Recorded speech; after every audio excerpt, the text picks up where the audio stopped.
Okay, so this is the back of the laptop. I'm going to take the SSD out.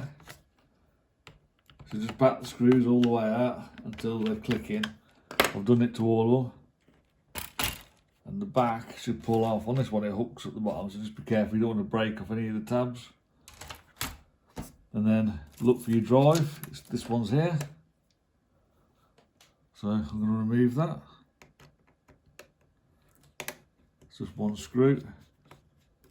Don't lose the screw.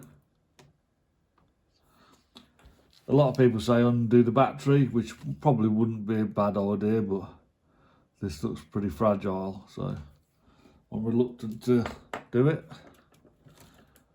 And then just pull it out.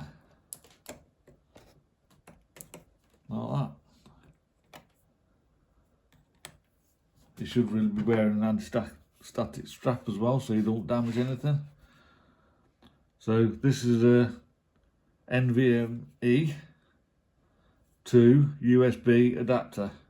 So you just press the top, flicks out, and it gives you a little NVMe port. So it's going to plug it in and make sure it's safe. You could download a cloning tool or boot from USB with a cloning tool and copy it direct from the laptop.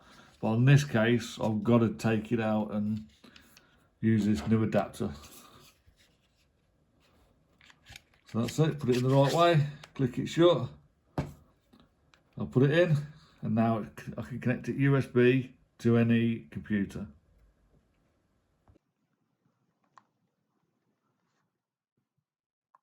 So I'm gonna use Disgenius on this. I always do for this, just because I've used it a lot and I know how to use it. If I'm doing scans, I'd use RStudio.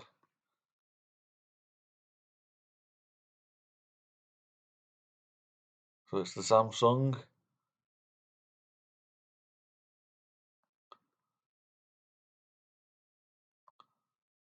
So open that one up, there's the files. I want to copy to desktop.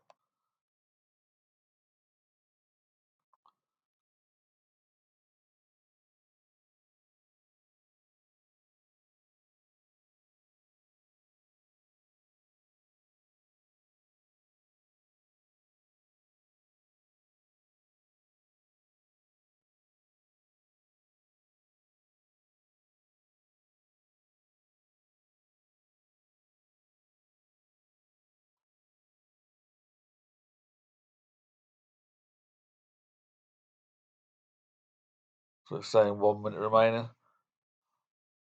So I'll put all this information onto a USB and I'll send them the NVMe back because it can be reused, they just couldn't access the information.